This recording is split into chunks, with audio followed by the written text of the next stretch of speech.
필승! 여러분 안녕하세요. 군복을 입었습니다. 저는 대통령이 되면 꿈을 꿨었습니다.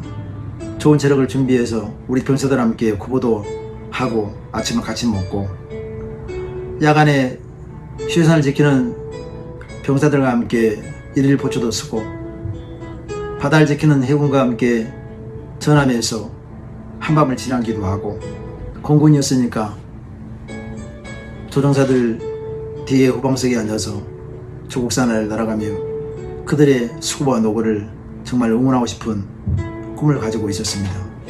아직 끝나지 않은 저의 길, 대통령이 가는 과정을 준비해가면서 더욱더 준비된 체력을 갖고 그들과 함께 어울려져서 함께 낙하도 하고 함께 뛸 수 있는 행동으로 함께하는 대통령이 되겠습니다. 그러한 군인다운 군인의 모습을 저도 갖고 싶은 생각을 갖고 여러분과 함께 저의 군대의 시작과 그 과정들을 공유해 보려고 합니다. 사실 군대를 말씀드리는 것이 즐거운 일은 아닐 수도 있습니다. 왜냐하면 군대라는 것이 남자들이 말하는 일부분이기 때문에요.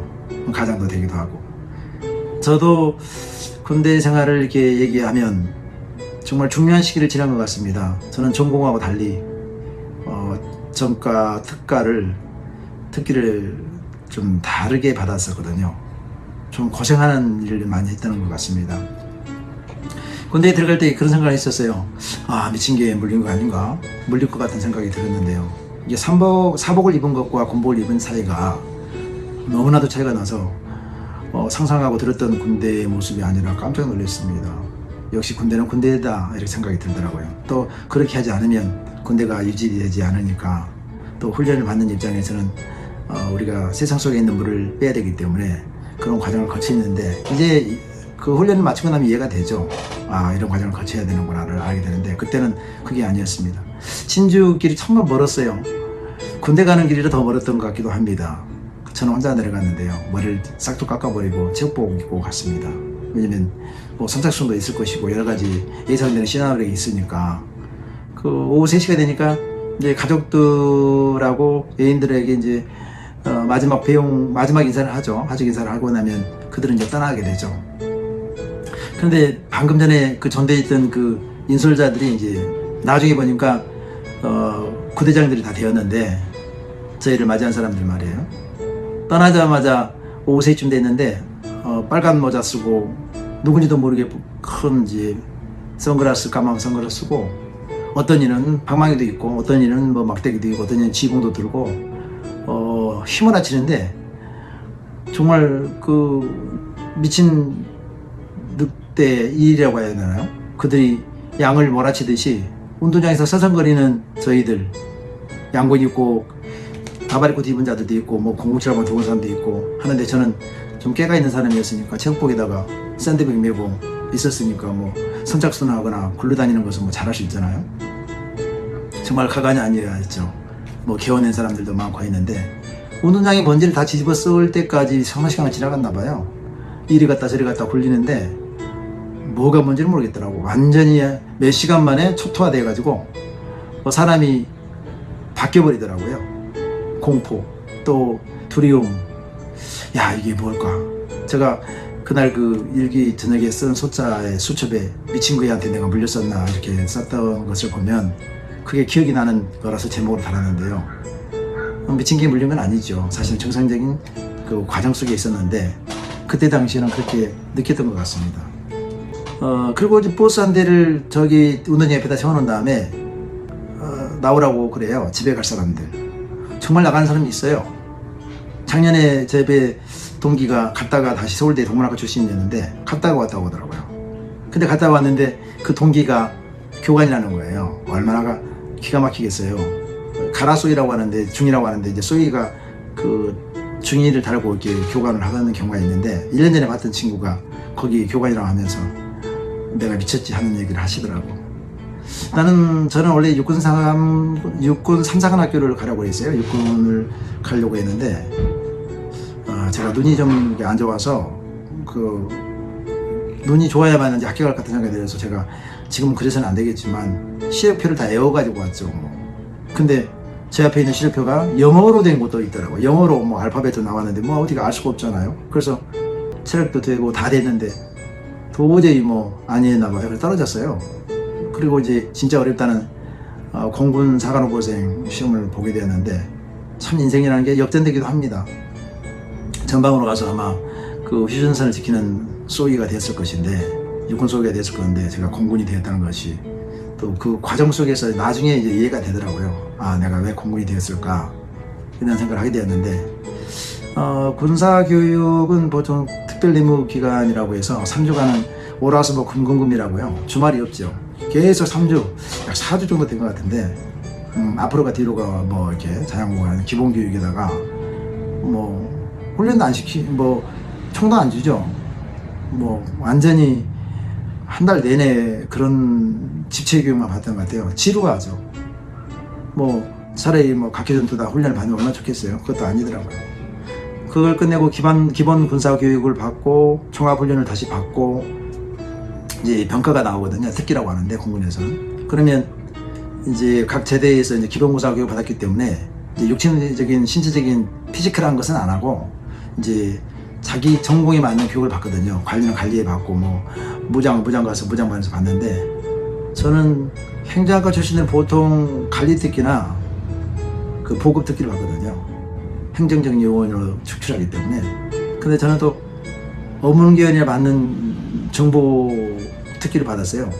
그것도 특이한 일이죠. 정보 특기는 잘 안 받거든요. 안 주고. 근데 저만 또 이게 정보장교가 돼가지고 서울에 그 정보부대가 있었거든요. 실미대 전신이라고 하는 그런 훈련도 시키고 하는 곳이었는데, 그 이제 공포스럽죠. 정보장교가 되면 뭐 소문이 그 당시 이제 진주에 있을 때 가면 죽는다는 얘기를 하고 뭐 부파도 뭐 있고 여러 가지 일들이 있어서 이제 고생길은 화나다는 거예요. 기차 타고 영등포에 왔는데 정말로 그렇게 하더라고요. 그 고기도 못 들고 이제 버스에 집어넣어놓고 공포 분위기를 조정하는데 이게 죽으러 왔구나 생각이 들었는데 어떻게 교육을 잘 마쳤는데 참 기구하다. 어떻게 그 사람이 지금까지도 그렇게 복잡하게 그 늘 예외적 존재로 살아왔는데 군대마저도 어떻게 전공과 달린 그 정보 장교가 될까. 참으로 어떻게 이렇게 되지? 이렇게 저는 그 당시에는 이해할 수가 없었고 받아들이기 너무 어렵더라고요. 정보 장교가 되다니 고생길을 화나는 길로 갔다 생각을 했었습니다. 그런데 나중에 보니까 이게 정말 어떤 그 보이지 않는 과정 속에서 중요한 역할들을 체득하는 시간이었다. 군대 생활을 5년을 했는데요. 연장해가지고 한 20년 30년 한 것처럼 많은 경험을 하게 되었으니까 나중에 보면 이건 중요한 내게 있어서의 경험이었구나 생각할 수밖에 없었습니다. 왜냐면 육군 제3사령부라고 하는 곳에 가서 소위 중위 때는 사령부 안에서 그 고급 장교들과 만나는 일을 하는데 전부 반장이었거든요. A사기라고 하는 항공지원작전부대에 정보장교로 파견됐기 때문에 육군에 대한 작전에 대한 개념을 볼 수 있었고 같이 경험할 수 있었고 사단급, 군단급 훈련을 직접 참여하는 통합훈련을 했기 때문에 야전 전기를 직접 해보는 공군의 경험은 없거든요. 그래서 육군 안에서 직접 경험하면서 체득했던 시간들이었고요. 그 다음에 이제 중위 말년 달면서 이제 17 전투비행단의 항공지휘작전본부에 가게 됐는데 거기는 정말 우리나라 최고급 그 야이스 조종사들이 모이는 곳이거든요. 고등비행 훈련하는 곳이기 때문에 실제 전술을 항공을 하늘에서 펼쳐면에서 시뮬레이션하는 곳이기도 합니다. 그래서 고급 훈련하는 곳인데 거기서 이제 정보 교환도 하고 이제 계획장관 하면서 일하게 됐는데 그때 공군 조종사들에 대한 이해를 많이 하고 공군의 핵심 전력인 공군 전술, 공중전에 대한 전술, 이제 공군의 비행기를 운영하면서 이루어져야 될 때 전술에 대한 그 간접적인 경험을 하게 되니까 공군에 대한 이해도 많이 하게 되었으니까 참 중요한 시간이었다고 생각을 하고요. 제일 중요한 내 삶의 텀은 종합적인 정보를 다룰 수 있는 육해공군에 관련된 종합 이제 부서가 국군정보사령부 정보처 2처인데요. 거기에서 지통연실을 일하면서 이제 정말로 그 중요한 일들을 많이 맡아서 하게 됩니다. 물론 이제 실무자이니까 최종적인 일들을 이제 리포팅하는 역할을 하고 그 정보를 취합하고 획득된 정보를 분석하고 또 그거를 국군에 전달하는 역할을 하고 브리핑을 담당하는 이제 자료를 만드는 사람이었기 때문에 정말 중요했던 자료죠. 왜냐면 그거는 신문사의 데스크처럼 정확한 정보를 축출해내야 되는데 정말 직관적도 있어야 되고 엄청난 정보량을 하루에 만져야 되는 그런 스피드가 있어야 되는 그 순발력이 필요한 곳이었거든요. 그래서 1년 못 버티는 거예요. 거기서는. 왜냐면 24시간 한 사람이 총괄하고 담당을 하고 다음날 또 오프해야 하기 때문에 그 일을 2년을 했죠. 물론 이제 우리 이제 병사들과 같이 하니까 실수도 있죠. 뭐 김일성이가 죽었을 때 김정일이 죽었다는 리포트에 이제 그 글자들이 잘못된 경우는 있지만 특별한 큰 사고 없이 그 별들이 있는 곳에서 이렇게 일을 근무하게 됐는데 그때 경험이 저를 많이 성장시켰던 것 같기도 합니다. 육해공군에서 이제 파견한 분들이 거기에 같은 대의를 달고 근무를 하거든요.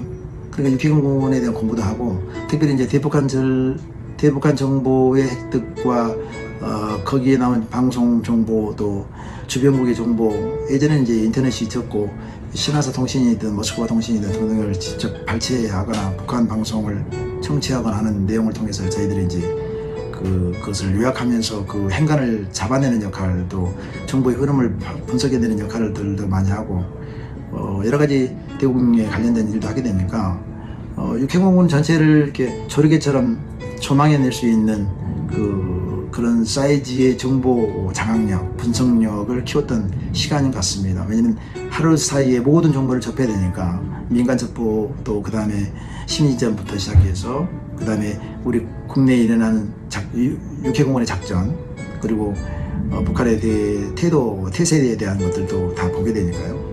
그런 과정을 통해서 제가 그 엄청난 그 속도와 정보 속도와 속에서 정보량 속에서 그 픽업해내는 기술과 능력을 키우게 되었으니까 그거는 돈 주고도 할 수 없는 귀한 경험이 아니었을까 생각하면서 너무 감사하고 있긴 합니다. 정확한 정보를 끄집어내는 것은 정말 중요한 역할도 해야 되거든요. 행간을 읽어내는 기술과 또 그래서 다시 이제 대학원을 준비하면서 주변 정세에 대한 그 주변국에 대한 배경들 그 국가의 역사에 대해서 공부를 하지 않으면 안 되고 뭐 그런 과정들을 거치면서 폭넓은 그 정보량을 가지고 그 엑기스를 뽑아내는 실력을 키웠던 것 같아요. 그게 지금도 제가 지금 살아가면서 사업이든 또 정치인에 직접 나서건 어떤 일을 하여도 그때의 시간이 가장 내게 중요한 역할을 해줬다는 생각을 하면서 인생의 각 때마다 주어진 일을 통해서 나를 발전시켰구나 또 발전시키는 과정 속에 두었다는 생각을 하면서 정말 감사하게 됩니다. 반드시 훈련 받았어야 될 것들 특별히 우리나라 같은 경우에 그 종전 상태잖아요. 북한을 머리에 이고 있는 상태에서 대통령이 가지고 있는 책무는 국토방위, 국민의 안위 아니겠습니까? 그리고 그것을 평화롭게 관리하는 능력인데 대통령에게 이 나라의 대통령은 특별히 군대라는 경험을 직접 해보는 것이 중요하다 그런 생각을 하면서 제게는 지나본 이 과정은 대통령으로 가는 준비의 과정이었구나 생각하면서 또 고백하게 됩니다. 정말 감사한 시절이었고 그걸 다시 상기하면서 그날이 이렇게 속히 지나갔지만 내게 몸속에 그 피로 또 완전히 그 형체화되어 있는 시스템으로 자리 잡혔다 생각을 하면서 어떤 일을 맡겨주셔도 반드시 해낼 수 있는 필승 정신으로 무장되고 또 그렇게 발현시킬 수 있겠다는 생각을 하면서 이제 군복은 또 집어넣어놓고 한참 가겠지만 저에게도 그때의 마음 초국장부의 그 패기로 대통령이 될 때까지 대통령이 되었어도 그런 열과 성의로 국토방위와 국민의 안위를 위해서 일하고 싶은 그런 대통령 강성이 되고 싶다는 말씀을 드립니다. 국민 여러분의 필승을 바랍니다. 권투하십시오. 필승! 감사합니다.